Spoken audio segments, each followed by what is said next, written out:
9 signs of toxic people. Hey guys, I'm Laura and I make videos that will awaken your awareness. So today I want to give you the signs of a toxic person. Sign number 1, they ignore your needs.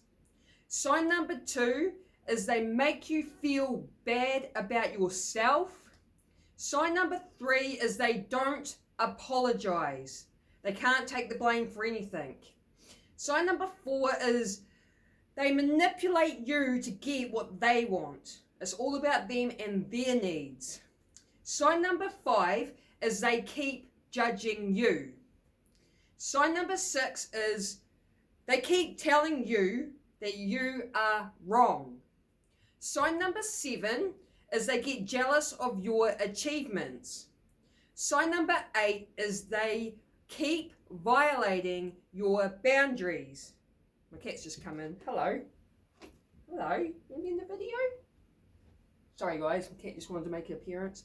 And sign number 9 is they always play the victim. Okay, so these are the 9 signs of toxic people, and you may have these sorts of people in your life. This is pretty much typical narcissistic type behavior, and this could come in this could be in a romantic relationship, this could even be friendships, and this could even be people in your own family. So if you do notice these sorts of traits in people that you know, people that are around you, then the first thing I would say is to start setting boundaries with these people. Even if they keep violating your boundaries, then you pretty much have to just cut the person out of your life. So just because you're related to someone, like they're your family, if they display toxic behavior, you have every right to cut them from your life.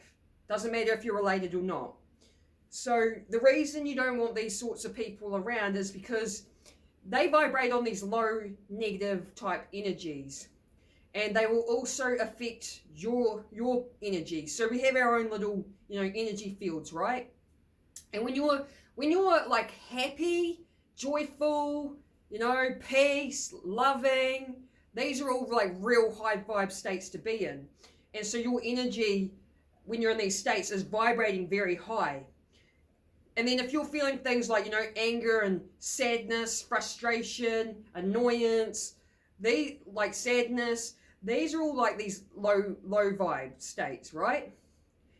The problem when you're around toxic people is they are people that are in these low vibe states, and energy is contagious. So if you're around toxic people that display toxic behavior, that energy, their energy that they're putting off, is going to affect your personal energy field and bring your vibes down. So this is why you need to acknowledge the signs of toxic people, and make that decision that, if they can't respect your boundaries and you're telling them that this isn't okay to treat me like this, then you need to cut them from your life to protect your own energy field, to protect your own vibes. Otherwise, if they keep manipulating you to be in these low vibe states, one, obviously you're not going to be happy, but the way our universe or our reality works, which is the law of attraction, it's like the law of gravity, it's always working, then the energy that they could be putting you in, like these low vibe energies, whatever frequency you're tuned into, is like the reflection that you're going to get back in life. Because the universe doesn't care about your wants, needs, or desires. It just gives you back the reflection to what frequency you're tuned into. So if you're around these toxic sorts of people who have negative energy, who are going to affect your own personal energy field and bring you down in these low vibe negative states, that means that you're now tuning into these low vibe frequencies, and therefore the reflection you end up getting back is going to be more like negativity in your life. It could be bringing in more toxic people into your life. So it's all about like the energy dynamics, and toxic people, obviously, like I've said, have these low vibe, like negative energetic states, and you don't want to be around them. And like all this behavior is typical narcissistic behavior. And if you are around like narcissistic people, like if you're the type that attracts them in a relationship, it means that you're the empath type, because the way it works is opposites attract. The narcissistic mentalities, like they have a selfish mentality. It's all about what they want and need. They don't care about other people's needs. They lack empathy and compassion for others because it's all me type of mindset. They have a take mindset. They'll take as much or use you to as much as you will allow them. And whereas the empath has that people pleaser mentality, they have compassion and empathy, which is why they're so tuned into everyone else and their energies, and they have a more give type mindset where they want to please others. So they give, right? So that's why it's sort of like an opposites attract situation when it comes to like a romantic relationship. If you're attracting narcissistic people, and it means that you're the empath.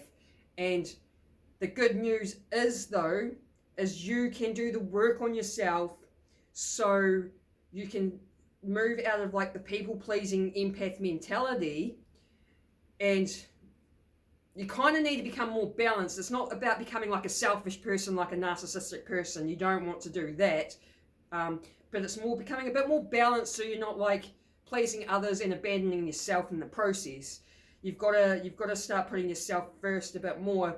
And when you do this work on yourself, you will shift out of being like the empath type into a more balanced person.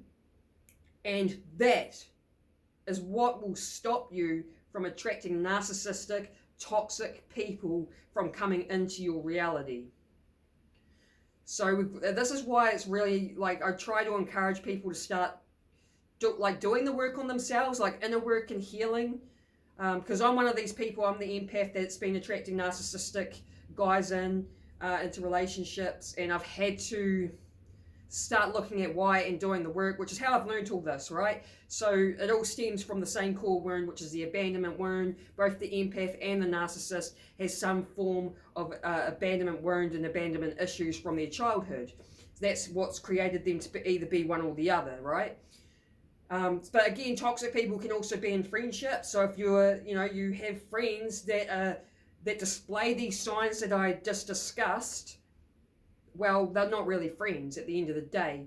You know, you don't want to be surrounding yourself around these sorts of people, especially if you want a happy life or a successful life, because the 5 closest people to you that are around you is going to determine what you're going to be.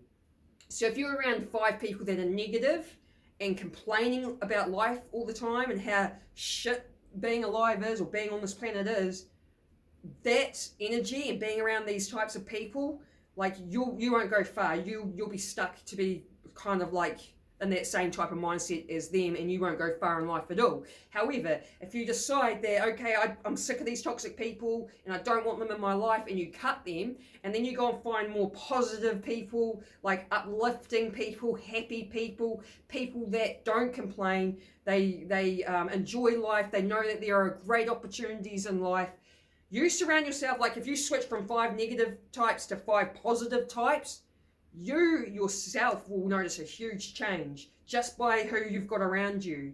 So this is why we just don't want to waste our time with toxic people, right? Whether it be friends, family, or in romantic relationships. And these toxic people, it's really hard, like when they're narcissistic, it's really hard to pretty much try to get through to them that they're displaying this toxic behavior, because it's just the way their mindset works. It's like they can't take the blame for anything. That's one of the narcissistic traits, right? They can't take a blame for, even if they've done something wrong, they can't take the blame and go, oh, I'm sorry, I shouldn't have done that or whatever. Instead, they will simply just find a way to twist it back onto you as if you're the one that's the problem, you're the one to blame, it's never them.